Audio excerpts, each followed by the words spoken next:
So it is a beautiful spring day here in northern New South Wales, Australia, and I'm so excited because I've just gone for a walk around our property and this mango tree that was propagated from seed, I think between 3 and 4 years ago, is flowering for the very first time. So today I thought I would just take you to the nursery and show you how to propagate mangoes, but giving you a super easy way. So there's no need for complicated cutting open the seed and popping it in a paper towel and a plastic bag or any of that. I'll show you a super easy method, and hopefully you two will be getting mangoes within 3 to 4 years. So let's go. So the first step when propagating a mango is to choose a polyembryonic type of mango. So what's that? I will explain in a little bit more detail when we go to the nursery, but essentially what it means is you will get a mango that is true to type from seed that won't need grafting, and you'll be able to get fruit usually within, like in our case, 3 to 4 years. So in New South Wales, the most common mangoes, and probably Queensland, Australia, the most common mangoes we get are the Bowen mango or Kensington Pride. So as long as you select that variety, and preferably the other thing is a mango that hasn't been sitting in refrigeration for a long time as well. So usually I'll just go down to the local markets, and if you want to propagate several, it's good to get like a whole tray of mangoes. So first of all, what we do is select the mango, and preferably a really good juicy one because you want the good genetics as well. So I just cut each side of the mango off going lengthwise.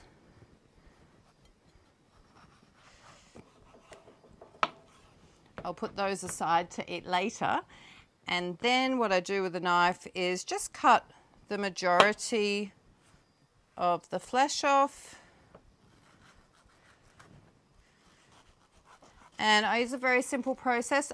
I just eat the flesh directly off the seed, and then we'll go to the nursery. I don't worry about, just personally, I don't worry about letting it dry out or soaking it or anything like that. The key is once you've eaten the flesh off the mango, don't store it in the fridge because that can affect whether or not it will germinate. So most tropical, subtropical fruits, it's best to sow the seed fresh and not let them dry out or store them in the fridge. So I'll eat the flesh off this, and then I'll see you in the nursery.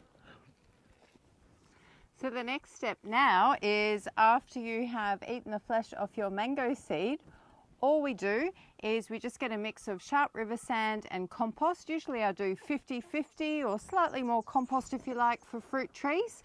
And we grab a pot. Now the size of the pot, you want to make sure your pot is large enough so that the seed fits nicely flat on top. So these are in Australia 140 mils. So what we do is, with our mixture of river sand and compost, I just fill the pot 3/4 of the way. Okay, so it should look about that. Then what I do is I just place the seed as is. Again, don't store it in the fridge or anything. Just pop it on top like that. And then I just top it up with nice layer so the seed is completely covered. And then because it's spring, the weather's warming up and it should germinate. Usually it takes quite a few weeks, but you will see them popping up. So that's all I do. And then I just make sure I label it. So I pop a label in and just make sure I put mango, Kensington Pride or Bowen mango, and I just pop the date and then where I collected the seed from. So after a few months, these are an example of mangoes that I planted in autumn of this year, and we're now in spring. So these are a few months old now. So I mentioned polyembryonic. So you'll see here that this one seed has produced 4 stems. So what we have to do now is, these stems are fairly even. There's no obvious weak seedling. Sometimes you will get, if I can find an example, this is a good example here. Sometimes you'll get several, and see that I've got really small seedlings in there. So what I'll do is I'll select these 4 strongest stems to pot up, and I will disregard those other 2 and just pop them in the compost because I just want the strongest trees. So what we do is, I'll take these, empty them out like this, and the goal is to basically gently separate.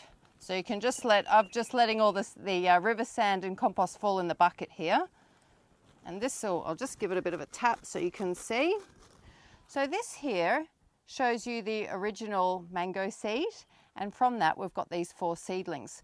So it's a case of gently separating them as best we can to not cause any damage. That's coming apart quite nicely. So there's one mango tree. So we just get our pot. I'll just hold it in place, just like that, and then top it up with your compost and sharp sand mix, the 50-50 mix.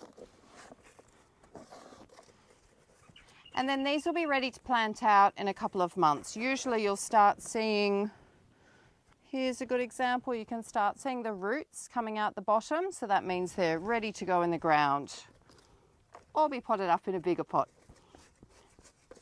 So when I'm doing this, I'll just tap like this just to get the air pockets out.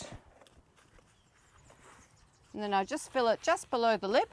I'll do all of them, and then I'll give all of the seedlings just a water in to get rid of any air pockets. So that's one mango tree. And then we just gently separate the others. And sometimes they're a little bit tangled in. There's another one. So there's another tree there. And then it's just these 2. And they're coming apart nicely. So there we have it. So it's 4 mango trees from the 1 seed. So you just continue, pot them up like this. And hopefully this season as well. Last season was actually a bad season for mangoes because the spring was too wet. So in terms of the climatic conditions that they like, they really enjoy a dry winter and spring, and then a hot, humid summer. So because it was quite wet last year, a lot of people didn't get any mangoes. So we'll see. They're expecting a dry spring this year. So we'll just see if we get our first crop. I really hope so. And then the other thing is too, as time goes by, so in 3 to 4 years' time when they start flowering and you start getting fruit, because you've probably planted several, you can just select the best varieties and thin them out as well. So the best and strongest mango trees, just to continue with the best genetics. And another thing is too, I didn't realise we've got a couple of cabinets inside the house, and they're both made from mango wood. So it's actually, even if you happen to throw a seed in that doesn't produce good fruit, the timber's very useful for furniture. So that was something else I learnt. So there's another one of our trees there. So there you have it. That's how to propagate mango from seeds. Make sure you get one like a Bowen or Kensington Pride, and within 3 to 4 years you'll be harvesting your own fruit.